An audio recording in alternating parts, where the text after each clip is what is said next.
This is it. The real deal. I tell you no lies on my 2025 NFL draft board. Top to bottom, what stands out? Where should the Chiefs go? Where should everybody else go? Coming up next here on RGR Football.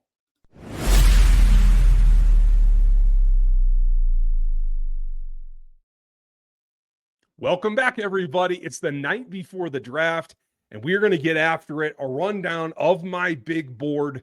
It all culminates here in the next 24 hours. We're going to hear a ton of stuff. We're going to see a ton of stuff. I'm going to run you through everything that you need to know, top to bottom, overview right now here. If you want all the information, you want to dig deep, go get the draft guide. It's right here. You can get it at rogueapc.com. Use the code RGR, and you're going to get a nice chunk off of it. It really helps because we've got everybody, and we've got everybody by comparison. Everybody that tested, everybody we did film on, and all combinations there. There's a ton of players in this, approaching 400, and we are really, really proud of it. A lot of great work on my team this year to get this done. So go grab it and use that code RGR. Now, it's not the only thing that we have going on, though, because you can download my big board right here on NFL 33. It's free. It's a PDF, and we're going to go look at it right now in just a couple of minutes. But you can go get it for yourself by coming to NFL 33. You got to be a free sub. You don't have to be a paid sub, but you can get it. And all you got to do is come into this post, grab the download link. It's PDF. It'll open on phones. It'll open anywhere you want, and you'll have it. So you can follow along with the draft and everywhere where everybody ought to be based on every piece of research that we've done on this class. And if you just want to go here, you can find the link to the draft guide there as well. So easy peasy, makes it super simple. So now here we are on the draft board, and we're going to take a look at it. And I've been telling you guys how I don't have many first round picks this year. I don't have guys graded as first round picks on this board. There's only 17 of them. And let me run you through, the basics of what this board is. And for all of you that are out here supporting us, we very much appreciate you. We are brought to you by our friends at Underdog Fantasy. You can get in the action right now, especially in Missouri, and chase everything down that you're looking for. Just use our code RGR when you go sign up. The picks are easy. It's super, super simple to put together a sheet. I've been doing hockey all spring, and I'm going to continue that, but you can do NBA playoffs and everything that you're looking for. So go check out Underdog Fantasy and use our code RGR when you sign up. Now, this is the big glance here, and I'm going to minimize myself here shortly so that I can show you a bit more of it, but this is the way that it's laid out. It's so that everything is in one place, and you can see both the grades, the athleticism, the production. It all comes down to where we place a grade. Now, Dan's is going to be different. Dan is working on his here the night before the draft, and he'll have it for you tomorrow. But I'm going to go to a different view here and show you exactly what I've done. And I'm even going to take myself all the way off here so you can see the whole thing, because that's important. And if we can get that done, that's going to help quite a bit in giving us the landscape. And that's really the key. It's getting everything together, and I'm going to try to make this as large as I possibly can so that you guys can see as much of it. So again, this is from Rogue APC, where I do all the guides in the matrix and the whole 9 yards, and you can get it NFL 33, the 2025 class. And here we go. You can see right here, there's only one first round quarterback. That's usually a bad thing for the Chiefs, because they're not looking for a quarterback. Obviously, with old 15 on the roster, you're hoping to have a big quarterback class like last year, right? Where there's a lot of interest because better players fall to you when you're not looking, so to speak, because you don't need him. And that's really, I think, the one negative about what they're doing this year is that aspect is it's just not a great class to need to stock up on linemen on both sides of the ball, on weapons, on cover.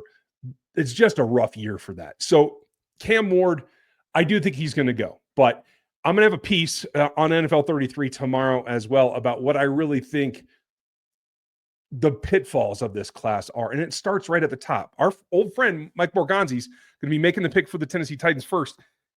If he doesn't pick the way I'm about to tell you, it could be tough for him to live it down, because Cam Ward is not a number one overall player, period. No quarterback in this class is a top 10 prospect. Any of them. None of them. Zero. And that's the problem. So if I'm Mike Borgonzi, there is only one selection to make. And he's already come out and said, and this is what I love about the way that Borgonzi deals with things, is that he has already come out and said, we're not taking calls anymore. We're done. We're going to do what we're going to do, and we're going to attack this draft the way we want to.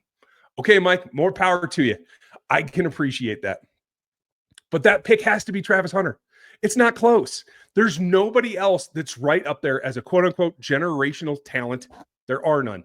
It's only Travis Hunter. And if he doesn't pick Travis Hunter, despite what every talking head in media is going to tell you, then Mike Borgonzi's made a mistake. That's just the way it is. Hunter leads this class. There are a couple of linemen on either side of the ball and a couple of edges as well that do fit the mold for the Kansas City Chiefs. Josh Simmons is my tackle 1. You can see that here. Kelvin Banks, I think, is number 2. Will Campbell, I think, has to go inside to guard. He plays too high. He honestly doesn't have the length to begin with. And I don't think he's going to be a left tackle the next level. He's got a shot at it. I'd say 25%, but it's not the sure thing that the talking heads have been telling you for the last 4 months. It is a question. And I know personally, at least multiple teams have him as a guard. And that's something to consider, right? I do think Tyler Booker is the best guard, straight guard in this draft.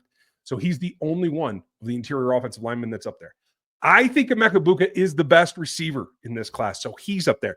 That is a sneaky pick because a lot of prognosticators are hearing that nobody's super high on the wide receiver class. And so maybe if the Chiefs are stuck at 31, that's what they have an option for. Egbuka could be one of those guys. And if they ended up with him, he can walk right into the offense and he can play at least 2 positions, much like you saw Xavier do last year. If you put him with Hollywood and Rashee Rice, who by all counts is coming along really nicely, and Xavier, that is getting back to what Patrick Mahomes wants and having those big chunk explosives that he's looking for. So that's just a fallback position.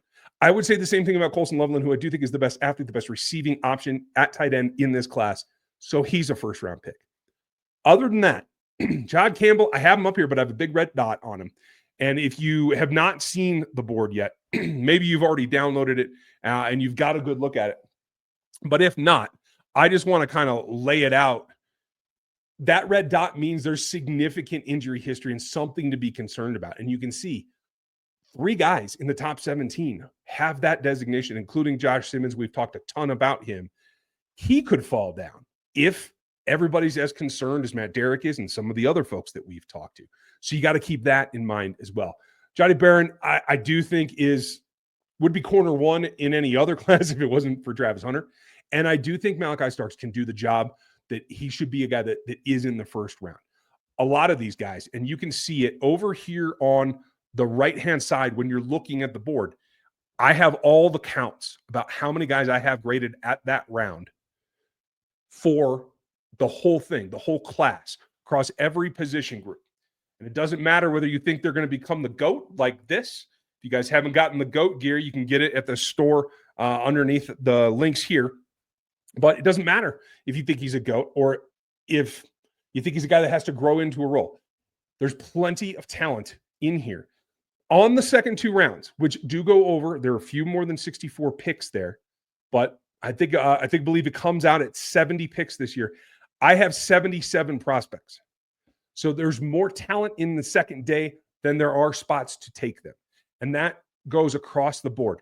Our guys from Mizzou, Luther Burden and Armand Membo, the highest 2 local guys on the boards, they are both here in early. That means like the top 10 picks of the second day. A lot of folks have Membo in the first. I personally don't, because I do think he's got some stuff to work out at the top of his pass set. He's great getting there, but he has a couple things he's got to work out. I think it could be a possibility that he falls a little bit. The league seems to like him, so that's probably a long shot. But if the Chiefs are at 31 and the top 3 are gone and you have your choices or options of Membo or Connerly or Ursery, you can still get an offensive tackle that can help you out, or at least you can project can help you out. You're also going to have defensive options here over with Derek Harmon, Darius Alexander. I think both of them have a shot to be there. And then Tyleik Williams, who I personally really like. He's like Derek Nottie with a pass rush skill. And Norman Lott, I think those are the third tier guys. But those should be available in the second. Then Alfred Collins, Shamar Turner, Alfred Collins. I have Alfred on here twice. I'm going to have to correct that. There's options there in the next tier. And you can see tier by tier by tier, there's clusters or tiers of players at all these positions. Now, the fallback position, like we talked about with Igbuka, could be the fallback position. There's more talent there too. I don't think Golden is the top in this class. I do think that he probably should be in the first round. I have him just below that just because there isn't anyone super dominant. There is no Marvin Harrison in this class. And that's just the way that I feel about it. Ted McMillan, he could be the next Mike Evans. He could be Chris Conley. I'm not convinced either way. So I don't have him up top. We talked about Burden. Jalen and Jay Din coming up. Ian Monor, Kyle Williams, Besh, Trey Harris. There's options here, and then we get into day 3. So it's a decent class. If you scroll down to the bottom of this board, you will also see how many I have draftable grades by position as well. So you get the round across, you get the position down. That's why they call this a horizontal board. So you have everything all in one. And so you got 20 at the running back spot, deep class. You got 21 at the wide receiver group. That's a decent class. It was deeper last year. I will be real, but there is decent depth there. And I think there are a number of ways you could go. Chiefs, obviously, the number 3 back on this list is Travion Henderson. I do like him better than I like some, but if you're looking for a specific player, specifically to fit in the Chiefs backfield, Travion Henderson makes sense. So all this rumor that we hear today about them talking to him and having a call with him, that's all I think as fallback for who could be there at 31. And I do think that there's a possibility. They could be in a very similar situation to they were with the last time they took a running back in the first round, is because they felt it was a good match and there wasn't much else there. I think it could be a similar situation with Travion Henderson because he is a very good player and they may be out of options when they get on the clock at 31. We've talked about all the trade scenarios. Those are all still there, but it makes it more difficult. Now, I think Will Johnson's going to fall because of the injury, because of some of the talent, especially at the end of some reps. I do think he's the top of the second player at cornerback. I like Maxwell Harrison, and I like what he does. I think that he could go there. Savon Ravel should be there as well, and Trey Owens round out the second round for another position the Chiefs could look at depending on what happens.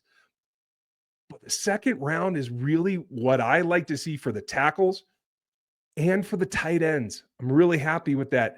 I don't think Tyler Warren's really going to go at 10. You've heard that up and down. I don't think it's there for a lot of these teams. But Mason Taylor, Elijah Arroyo, they're going to be in the second round.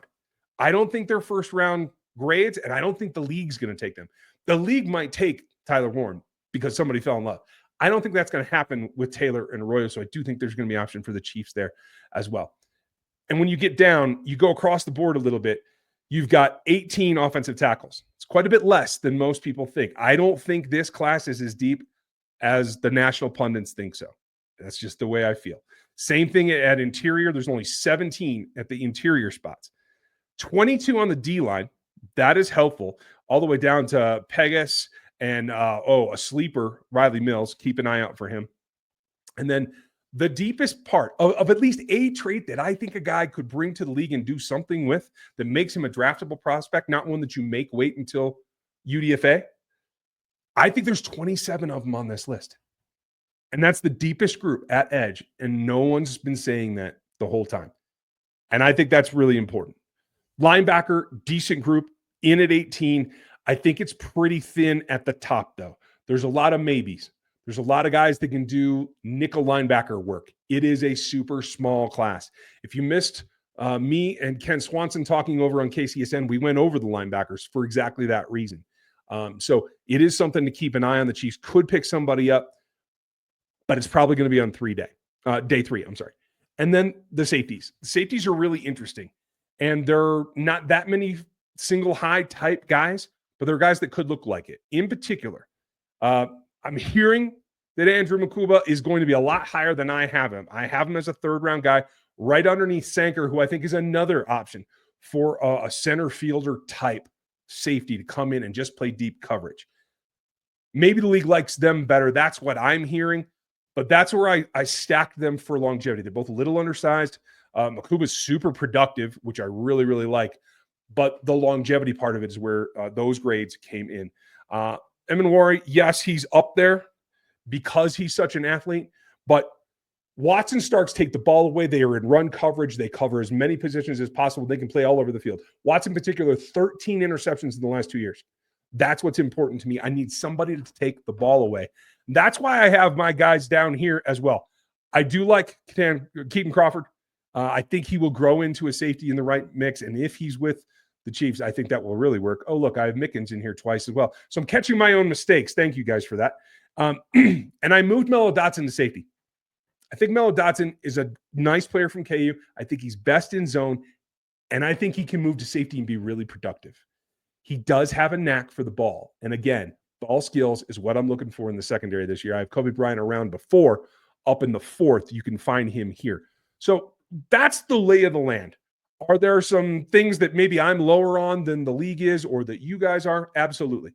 Because everybody's is a little bit different. But I've put in a ton of time, as has Dan. And some of these evaluations are both of us working together to really make the grade so that you guys get the best information that we can give you. And that's what we've tried to do here. So I really appreciate you guys checking this out. Make sure you go download it. It's absolutely free. So it's all for you.